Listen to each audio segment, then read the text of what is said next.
যে দাদা, আপনি আমাকে ঝাল ঝাল করে কটা ফুচকা দিন তো। কাঁচা লঙ্কার ঝাল দেবেন কিন্তু। ম্যাডাম দেখুন ঝালটা কতটা ঝাল দিতে হবে। কাঁচা লঙ্কার কিন্তু অনেক দামও কিন্তু বেশি লাগবে। আর আপনার জন্য এটা আমাকে আলাদা করে মাখতে হবে, কারণ আমার সমস্ত কাস্টমাররা তো এত ঝাল খাওয়া পছন্দ করে না। তাই আপনি কিন্তু মাথায় রাখবেন, আপনাকে দাম একটু বেশি দিতে হবে।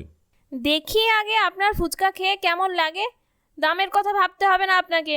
আমাকে শুধু বেশি বেশি ঝাল দিয়ে ফুচকা দেবেন। এরকমভাবেই তৃষা প্রায় 100টার মতো ফুচকা খেয়ে নিল। ফুচকা খাওয়ার পর যখন 500 টাকা বিল হয়ে গেছে, তখন তৃষা শুনে বলল, আপনি আমাকে এভাবে ঠকাতে পারলেন? আপনি কি এরকম সমস্ত কাস্টমারদের সঙ্গে ব্যবহার করেন নাকি? কি লোক মশাই, আমি এই কটা ফুচকা খেলাম আর আপনি এত দাম নিচ্ছেন আমার থেকে? এ কি রে বাবা, এ মেয়ে বলে কি? এতগুলো ফুচকা খেয়ে নিয়ে যখন দাম চাইছি তখন উল্টোপাল্টা কথা বলছো। আমার আশেপাশে অনেক দোকানদার আছে, কিন্তু তাদেরকে ডেকে এনে মনে হচ্ছে তোমার একটা মীমাংসা করতে হবে। আজব মেয়ে তো, এত টাকার ফুচকা খেয়েছো আর এখন মুখে বড় বড় কথা। কি হয়েছে গো রমেশদা, এত ঝামেলা কিসের? এ মেয়ে কি বলছে? আরে আর বলো না, এ মেয়ে 100টা ফুচকা খেয়েছে আর দাম দিচ্ছে দেখো 100 টাকা। আমি বলেছি ওনার 500 টাকা হয়েছে, কিন্তু কিছুতেই উনি দিতে চাইছেন না। কি করি এখন বলো তো? এই কাঁচা লঙ্কা দিয়ে ফুচকা বানিয়েছি, আর তুমি তো জানো এখন কাঁচা লঙ্কার যা দাম। আমি গুঁড়ো লঙ্কা দিয়ে ফুচকা বানাই, কিন্তু ওনার রিকোয়েস্টে আমি শুধু কাঁচা লঙ্কা দিয়ে ফুচকা বানিয়েছি, আর এখন দাম দেবার বেলায় দিতে চাইছে না। কি পরিমাণ ঝাল এই ফুচকা, তুমি একবার খেয়ে দেখো। দেখি তো একটা ফুচকা দাও তো, আমি খেয়ে দেখি। এই নাও রমেশদা, তুমি খেয়ে দেখো। রমেশদা একটা ফুচকা খাওয়ার পর ছটপট করতে লাগলেন। তার চোখ দিয়ে জল বেরোতে লাগলো। বাবা রে, এটা কি খাওয়ালে? এত ঝাল, এত কাঁচা লঙ্কা! এ তো আলুর থেকে কাঁচা লঙ্কার পরিমাণ বেশি। এত ঝাল কেউ খায়? বাবা রে, তুমি মানুষ না অন্য কিছু? এত ঝাল কি করে খাও? যখন কাঁচা লঙ্কা খেয়েছো তখন দাম তো তোমাকে দিতেই হবে। ঠিকঠাক দাম মিটিয়ে চলে যাও, আর ঝামেলা করো না এখানে। সবার চাপে পড়ে তৃষা টাকা মিটিয়ে দিতে বাধ্য হয় এবং সে বাড়ি চলে যায়। কি রে, তোকে যে বাজারে পাঠিয়েছিলাম জিনিসপত্র আনতে, কোথায় জিনিসপত্র? আর এত দেরি করলি কেন? বাজারটা তো ঠিক সময় এনে দিবি। কোথায় বাজারের ব্যাগটা কোথায়? মা, আসলে বাজারে এত ভিড় ছিল, আমি তাই বাজার করতে পারিনি। তারপরে তুমি জানো কাঁচা লঙ্কার এত দাম বেড়েছে। এত দাম শুনে তো আমি ভাবলাম শাকসবজির না জানি কতই দাম বেড়েছে। তাই আমি ওদিকে আর গেলাম না। ভাবলাম এত টাকা দিয়ে সবজি খেয়ে লাভ নেই, তুমি বরং কিছু একটা বানিয়ে দাও। আর বিকেলবেলা বাবা যখন অফিস থেকে ফিরবে তখন বাবাকে বলো একটু কাঁচা লঙ্কা নিয়ে আসতে। তুমি ওই ঝাল ঝাল কাঁচা লঙ্কা দিয়ে কাঁচা লঙ্কা চিকেনটা বানাবে, ওটা আমার খুব প্রিয়। কেন রে, তোর বাবা কাঁচা লঙ্কা আনবে কেন? তুই তো বললি কাঁচা লঙ্কার নাকি খুব দাম, তাহলে তোর বাবা কি করে আনবে? তুই কাঁচা লঙ্কার এত দাম শুনে কোনো সবজি বাজার করতে পারলি না, আর এখন বলছিস বাবাকে আনতে? ব্যাপারটা কি? টাকাটা ফেরত দে, যে টাকাটা নিয়ে বাজারে গেছিলি। মা, কেন টাকা টাকা করো সব সময়? আমার কাছে টাকাটা নেই, আমার কিছু খেতে ইচ্ছে করছিল, আমি খেয়ে নিয়েছি। মানে তুই এক্ষুনি 1 ঘন্টার মধ্যে 500 টাকার জিনিস খেয়ে ফেললি? কি খেয়েছিস ঠিকঠাক করে বল। আবার ওই নিশ্চয়ই ঝাল খাবার কিছু খেয়েছিস। সত্যি সত্যি বল, কি খেয়েছিস? আসলে মা, বাজারে ঝাল ঝাল ফুচকা বিক্রি হচ্ছিল, কাঁচা লঙ্কা ফুচকা বাজারে নতুন এসেছে। তাই আমি আর লোভ সামলাতে না পেরে কাঁচা লঙ্কা ফুচকা খেয়ে নিয়েছি। ওখান থেকেই তো জানতে পারলাম কাঁচা লঙ্কার এত দাম বেড়েছে। হা হা। হায় হায়, এ কি করেছিস? এত গরম পড়েছে, তার মধ্যে এত ঝাল খাবার কেউ খায়? কত কাঁচা লঙ্কা খেয়েছিস? আর কাঁচা লঙ্কা ফুচকা খেয়ে তুই জানতে পারলি কাঁচা লঙ্কার দাম বেড়েছে? উফ, এই মেয়েকে নিয়ে কি যে করি, আমার কিচ্ছু করার নেই। দাঁড়া, তোর বাবা আসুক আজকে, আমি বলছি। এত ঝাল খাস না, সবসময় খাবারে ঝাল দিয়ে খাবার খাওয়া। এত ঝাল খাওয়া ভালো নয়। এইভাবে কিছুক্ষণ কাটলো। বিকেলবেলা তৃষার বাবা অফিস থেকে ফেরার পর তৃষার মা তৃষার বাবাকে বলল, মেয়েটার ঝাল খাওয়া দেখছো দিন দিন কত বাড়ছে। সবেতে ঝাল খাওয়া। আজকাল ওর জন্য আমাকে আলাদা করে তরকারি রান্না করতে হয়। এত ঝাল খাওয়া ওর বেড়েছে, তুমি দেখো কি করবে। আর বাজার থেকে সব নিয়ে এসেছো? মেয়েকে বাজারে পাঠিয়েছিলাম 500 টাকা দিয়ে, মেয়ে 500 টাকার কাঁচা লঙ্কা ফুচকা খেয়ে চলে এসেছে। এবার বলো আমি কি করব? তুমি কিছু বলো না বলে মেয়ে মাথায় উঠে বসেছে। এত আদর দিও না। আরে গিন্নি, সব কিছু নিয়ে এসেছি বাজার থেকে, আর তোমার মেয়ের জন্য কিছু কাঁচা লঙ্কাও নিয়ে এসেছি। মেয়েটা একটু ঝাল খেতে চাইছে, খাক না। তুমি আর সারাক্ষণ ওর পেছনে চিৎকার করো না, ঠিক আছে? আমি না হয় ওর সঙ্গে কথা বলবো। এরকম ভাবে তৃষার ঝাল খাওয়া দিন দিন বেড়ে যাচ্ছিল। যেখানে খাবার খেতে যেত সেখানেই ঝাল খাবার খেত। রেস্টুরেন্টে গিয়ে আগে জেনে নিত কোনটাতে বেশি ঝাল আছে। যে ডিশে বেশি ঝাল থাকতো সেই ডিশটাই অর্ডার করত। একদিন তৃষা একটি রেস্টুরেন্টে গেল তার কয়েকজন বন্ধু বান্ধবকে নিয়ে। বল তোরা কে কি খাবি? আমি আজকে তোদের সবাইকে ট্রিট দেব। নিশ্চয়ই তোরা সবাই ঝাল খাবার খাবি। দাঁড়া, আমি এক্ষুনি অর্ডার দিচ্ছি। ওয়েটার, হ্যাঁ ম্যাডাম বলুন, কি অর্ডার করবেন বলুন। তোমাদের এখানে বেশি ঝাল দেওয়া কোনো খাবার আছে? মানে আমার বেশি ঝাল দেওয়া যে ডিশটা আছে সেই ডিশটাই পছন্দ, আপনি সবগুলো নিয়ে আসুন। ওয়েটার এক এক করে বলতে লাগলো। তৃষা সমস্ত ঝাল ডিশ অর্ডার করে দিল। যথারীতি তার বন্ধুরা কেউ খেতে পারলো না। তৃষা একাই সমস্ত খাবার অতি আনন্দের সঙ্গে খেয়ে নিল। তৃষা সবসময় এরকমই করতো, যেখানেই যেত সেখানেই শুধু ঝাল খাবার অর্ডার করত, আর যখন কেউ খেতে পারতো না তখন সে একাই সমস্ত খাবার খেয়ে ফেলতো। তৃষা যখন বাজারে বের হতো তখন সমস্ত ফুচকাওয়ালা তৃষাকে ডাকতো, কেননা তারা জানতো যে যত ঝাল ফুচকা বানাতে পারবে সেখানে তৃষা যাবে, আর তৃষা ঝাল ফুচকার জন্য অনেক অনেক টাকা দিতেও রাজি থাকবে। সেই জন্য তারা তাদের লাভের জন্য তৃষা যখনই দোকান বাজারে বের হতো তাড়াতাড়ি তৃষাকে ডাকতো ফুচকা খাওয়ার জন্য। তৃষার মা ঝাল খাওয়ার জন্য তৃষাকে বকাবকি করলেও তৃষা কিছুতেই কোনো কথাই শুনতো না এবং সে সমস্ত ঝাল খাবার খেত। তার এই ঝাল খাবারের ঠেলাতে সবাই অতিষ্ঠ হয়ে উঠেছিল। বাড়িতে একদিন কিছু গেস্ট এলো এবং তৃষার মা অসুস্থ থাকায় রান্নার দায়িত্ব পড়লো তৃষার ওপর। আজকে সুযোগ পেয়েছি রান্না করার, আজ সব খাবার ঝাল ঝাল বানাবো। এই তো অনেক কাঁচা লঙ্কা আছে কিচেনে, এই সমস্ত ইউজ করব আজকে আমি কাঁচা লঙ্কা চিকেন, কাঁচা লঙ্কা পোস্ত, কাঁচা লঙ্কা ডাল, কাঁচা লঙ্কা চাটনি, কাঁচা লঙ্কা ভাজা আর কাঁচা লঙ্কার পায়েস বানাবো। এই সমস্ত খাবার খেয়ে অতিথিদের একদম তাক লেগে যাবে। এই বলে তৃষা রান্নাবান্না শুরু করলো এবং সে তার কথা মতো সমস্ত কাঁচা লঙ্কার ডিশ রান্না করলো। খাবার সময় হলো, অতিথিরা খাবার টেবিলে আসলো। খাবার খেয়েই সবার কানে ধোঁয়া ওঠার মতো অবস্থা। সবাই তো হু হা করে অস্থির হয়ে গেল। সবার চোখ দিয়ে টপ টপ করে জল পড়তে লাগলো এবং তারা প্রচন্ড বিরক্ত হলো তৃষার ওপর। তারা তৃষাকে অনেক কথা শুনিয়ে, তার সাথে তৃষার বাবা মাকেও অনেক কথা শুনিয়ে চলে গেল। তৃষার এরকম ব্যবহারে তৃষার বাবা মা খুব লজ্জিত হলো। তারা মেয়েকে বকাবকি করলো, কিন্তু তাতেও তৃষার কিছু যায় আসলো না। এরকমই একদিন সে কলেজে গেল। কলেজে রকি বলে একটি ছেলে তৃষাকে খুব পছন্দ করত। রকি তৃষার সঙ্গেই পড়াশুনো করত। চলো তৃষা, ক্যান্টিনে গিয়ে কিছু খেয়ে আসি। অনেক দিন ধরেই ভাবছি তোমাকে কিছু কথা বলবো। চলো না হয় ক্যান্টিনে বসেই বলবো। চলো যাই, আমারও সকাল থেকে খাওয়া হয়নি, একটু খিদেও পেয়েছে। তুমি কিন্তু ট্রিট দেবে। দাদা, আমাদেরকে 2 প্লেট বিরিয়ানি দেবেন আর সঙ্গে 2টো কাঁচা লঙ্কা দেবেন। দাদা, আমাকে বিরিয়ানির সঙ্গে কিন্তু 10টা কাঁচা লঙ্কা দেবেন। আমি কাঁচা লঙ্কা খেতে খুব ভালোবাসি, আর বিরিয়ানির সঙ্গে কাঁচা লঙ্কা তো জাস্ট ওয়াও। এই বলে তৃষা বিরিয়ানি দিয়ে কাঁচা লঙ্কা খেয়ে যাচ্ছিল। এটা দেখে রকি অবাক হয়ে গেল, কেননা রকি ঝাল পছন্দ করলেও এতটা ঝালও খেত না তৃষার মতো। কিন্তু যেহেতু তৃষাকে তার ভালো লাগতো তাই সে তৃষাকে কিছু বলতে পারলো না। তৃষা, তুমি তো পুরো কাঁচা লঙ্কা পাগল। আমিও লঙ্কা খাই, কিন্তু তোমার মতো এত নয়। আসলে ছোটবেলা থেকেই আমি কাঁচা লঙ্কা খেতে খুব ভালোবাসি। কাঁচা লঙ্কার ঝালটা আমার খুব পছন্দ, আর গন্ধটা তো just awesome. I love green chilli. এরকম ভাবেই তৃষার কলেজ জীবন শেষ হলো। রকি এবং তৃষা ধীরে ধীরে খুব ভালো বন্ধু হয়ে উঠলো। কিছুদিন পর রকি এবং তৃষার বিবাহ সম্পন্ন হলো। বিয়ের পর বৌমা, আজ খুব গরম পড়েছে, একটু হালকা পাতলা রান্না করবে আজকে। তেল ঝাল মশলা একদম দেবে না। তোমার শ্বশুরমশাই আবার এই সমস্ত ঝাল মশলাদার খাবার একদম খেতে পারে না। কি মুশকিল, এরা তো কেউ ঝালই খায় না, তাহলে আমি এবার কি খাবো? তৃষা যেহেতু নতুন বউ ছিল তাই সে কিছু বলতে পারলো না শাশুড়ির কথার ওপর। তাই সে শাশুড়ির কথা মতো তেল ঝাল মশলা ছাড়াই রান্না করতে লাগলো এবং খাবার সার্ভ করলো টেবিলে। বৌমা, তুমি কেন খাচ্ছ না? তোমার কি কিছু লাগবে? তুমি বলতে পারো। আসলে মা, তৃষা লঙ্কা ছাড়া খাবার খেতে পারে না, তাই তুমি বরং গোটা 10 কাঁচা লঙ্কা এনে দাও, তাহলেই দেখবে তোমার বৌমা খেয়ে নিচ্ছে। সে কি কথা? এত কাঁচা লঙ্কা খাওয়া তো ভালো না, পরে কিন্তু প্রবলেম হবে শরীরে। তৃষার কাঁচা লঙ্কা খাওয়া দেখে তৃষার শাশুড়ি একেবারে অবাক হয়ে গেল। কিছুদিন যাওয়ার পর থেকেই তৃষা খুব ঝাল দিয়ে তরকারি বানাতে শুরু করলো। আর কেউ যদি কিছু বলতো তাহলে সে বলতো, কাঁচা লঙ্কা খাওয়া শরীরের জন্য খুব ভালো। কাঁচা লঙ্কাতে প্রচুর পরিমাণে ভিটামিন সি থাকে, তাই কোনো চিন্তা নেই, আপনারা সবাই কাঁচা লঙ্কা খেতে পারেন। এরকম ভাবেই কিছুদিন চলতে লাগলো। কিছুদিন পর খবর এলো তৃষা মা হতে চলেছে। তাই বাড়ির সবাই খুব খুশি ছিল। তারা ডক্টর চেক আপে গেল। ডক্টর বলল এই সময় হালকা তেল মশলা দিয়ে খাবার খেতে এবং বাইরের খাবার একদমই না খেতে। নিজের শরীরের প্রচুর খেয়াল রাখতে হয় এই সময়। কিন্তু তৃষার তখনও কোনো ভ্রুক্ষেপ ছিল না, সে কাঁচা লঙ্কা খেয়েই যাচ্ছিল। এরকমই একদিন হঠাৎ করে তৃষার পেট জ্বালা করে উঠল এবং বাড়িতে ডক্টর এলো। ডক্টর এসে তৃষাকে খুব বকাবকি করলো, কেননা এই সময় এত ঝাল খাওয়া তৃষার শরীরের জন্য একদমই ভালো ছিল না। তৃষা কারোর কথা না শোনার জন্য খুবই লজ্জিত বোধ করলো এবং ধীরে ধীরে সে কাঁচা লঙ্কা খাওয়া প্রায় কমিয়ে দিল। এরকম ভাবেই তৃষার কাঁচা লঙ্কা খাওয়া প্রায় বন্ধই হয়ে গেল। তখন থেকে সে পরিমাণ মতো কাঁচা লঙ্কার ঝাল খেত এবং একটি সুস্থ স্বাভাবিক জীবনযাপন করত।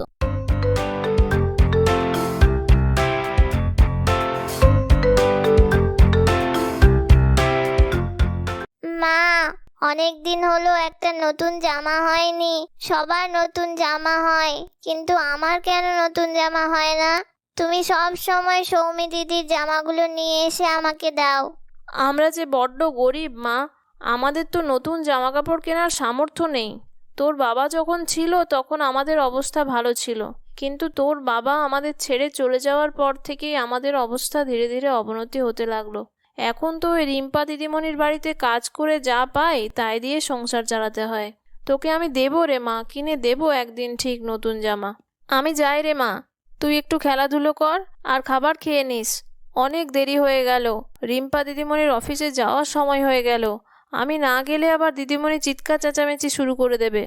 এই বলে মালতী বাড়ি থেকে বেরিয়ে কাজে চলে গেল। যেহেতু তার একটু দেরি হয়ে গেছিল, তাই যথারীতি রিম্পা দিদিমণি চিৎকার চেঁচামেচি শুরু করে দিয়েছিল। মালতী, প্রতিদিন এত দেরি করিস কেন কাজে আসতে? তোকে আমি বলেছিলাম আজকে আমার একটা মিটিং আছে আর তোর দাদাবাবুও তাড়াতাড়ি বেরোবে, তাও তুই দেখে দেখে আজকের দিনেই দেরি করে এলি। তোর যদি কাজ করার ইচ্ছে না থাকে তাহলে তুই বলে দে, আমি বরং তোকে ছাড়িয়ে অন্য কাউকে রেখে দেব। দেখ, আমি তোকে টাকা দিই, আমার তাই সার্ভিস চাই। আমি যদি ঠিক টাইমে সার্ভিস না পাই তাহলে আমি তোকে টাকা দিয়ে কেন পুষে রাখবো? দিদিমণি, আসলে আজকে মেয়েটা আসার সময় এমন বায়না করছিল নতুন জামা কিনে দেবার জন্য, তাই ওকে বুঝিয়ে শুনিয়ে আস্তে আস্তে একটু দেরি হয়ে গেল। কি, তোদের আবার নতুন জামা? তোরা নতুন জামা নিয়ে কি করবি? তোর মেয়ে তো স্কুলেও যায় না, আর তোদের তো অফিস কাছারিও নেই, তাই তোদের নতুন ড্রেসের কিসের দরকার? তাছাড়া সৌমির জামা তো আমি এই কদিন আগেই দিলাম তোকে। সৌমির জামা কাপড় তো একটাও ছেড়ে না, একদম নতুন। তাও তোর মেয়েরা আবার নতুন জামা কাপড়ের দরকার?